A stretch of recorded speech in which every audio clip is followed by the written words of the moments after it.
mardi maintenant pour une review de l'épisode de One Piece. C'est déjà donc la deuxième semaine que je vous fais la review de l'épisode qui est sorti donc hier soir. Et cette fois-ci on est rendu à l'épisode 906. Et pour ce faire j'ai mis mon cosplay de Luffy. Alors je m'excuse.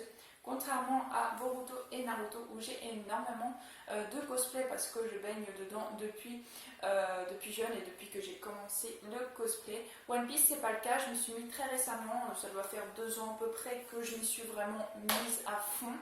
Et du coup je n'ai pas beaucoup de cosplay, j'ai simplement Luffy et Nami que vous avez pu voir à la Japan Expo ou pour ma vidéo où je parlais de la Japan Expo. Mais à part ces 2 cosplays là, je n'en ai pas d'autres. Et je n'ai pas du tout de cosplay de Wano, c'est vraiment les toutes premières versions de One Piece, Nami et Luffy que j'ai fait, c'est vraiment au tout début de One Piece, donc c'est pas du tout quand ils ont grandi 2 ans après.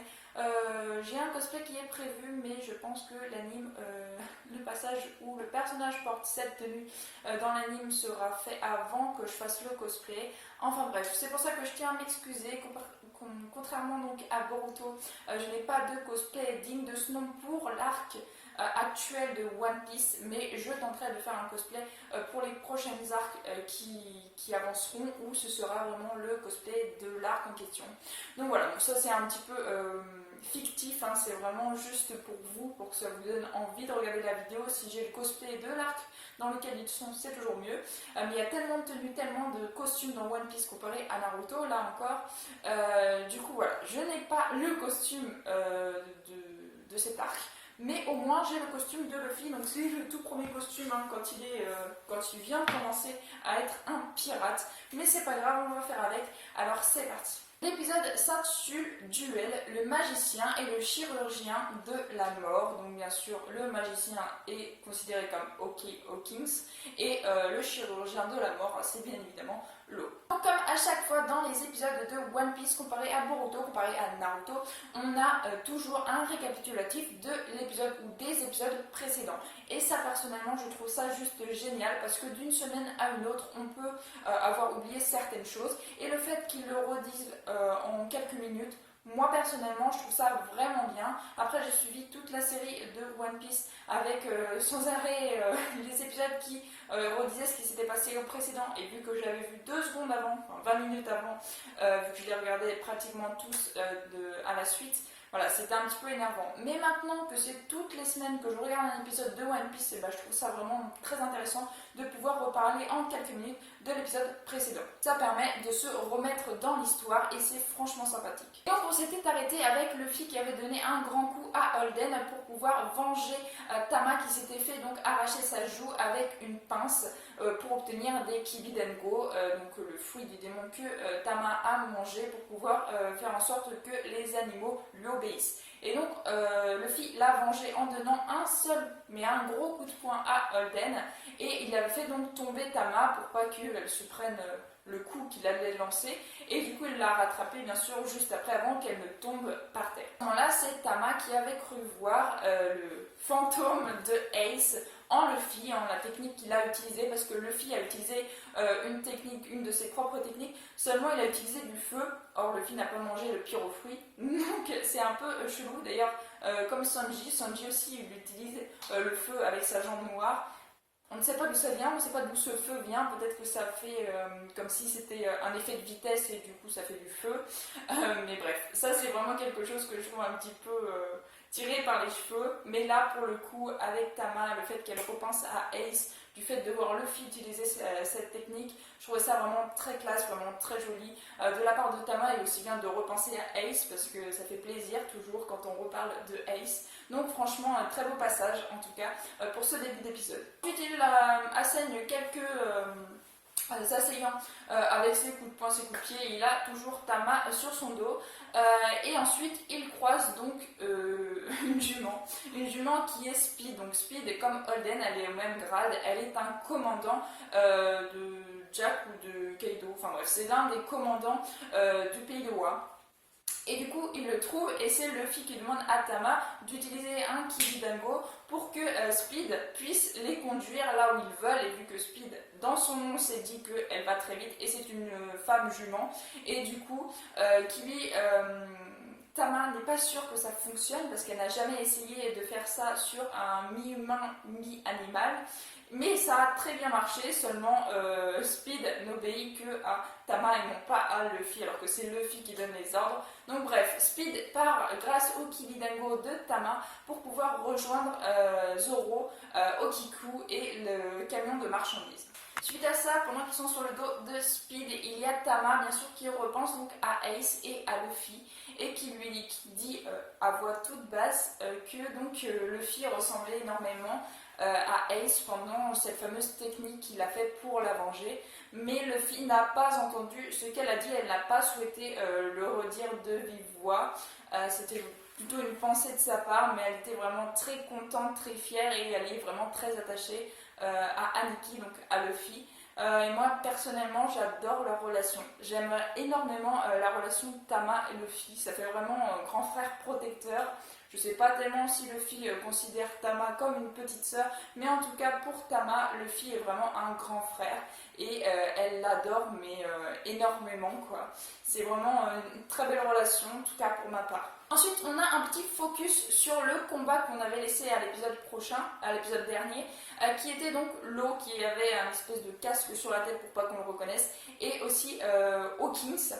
Et donc bien sûr, Hawkins reconnaît directement avec les tatouages de Law et puis le fait qu'ils ont découvert que Luffy était dans les parages et qu'ils sont des alliés tous les deux. Donc bien sûr, Hawkins, avant de retirer le casque de Law, l'a reconnu directement. Et donc il s'ensuit un petit combat entre ces deux-là. Du fait que Law utilise une de ses attaques qui peut trancher l'adversaire mais sans le tuer, donc il peut en gros diviser une personne en deux, pour faire simple c'est ça, et suite à ça il essaye de donner donc toujours des coups à Hawkins, hein, il ne s'attaque pas à ses coéquipiers, les coéquipiers de Hawkins bien sûr, et donc il enseigne un autre coup, une autre technique à Hawkins, et là il ne comprend pas spécialement puisque ça fait tomber l'un des coéquipiers de Hawkins par terre, comme si son adversaire, mais qu'il ne s'était pas attaqué, était mort par sa faute.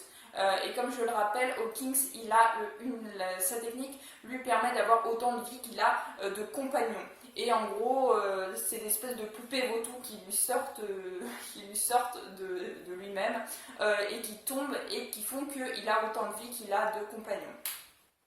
Donc Law ne met pas 36 000 temps à comprendre, Law est vraiment très, comment dirais-je, il analyse vite la situation et il comprend vite les techniques des autres, etc. etc. Donc Law est vraiment quelqu'un qui analyse énormément les situations et il ne met pas longtemps à comprendre que Hawkins donc s'est servi d'une de ses facultés pour pouvoir reporter l'attaque qui lui était due sur l'un de ses coéquipiers. Grâce à Hawkins réussit à faire perdre le casque justement qui cachait le visage de Law et suite à ça on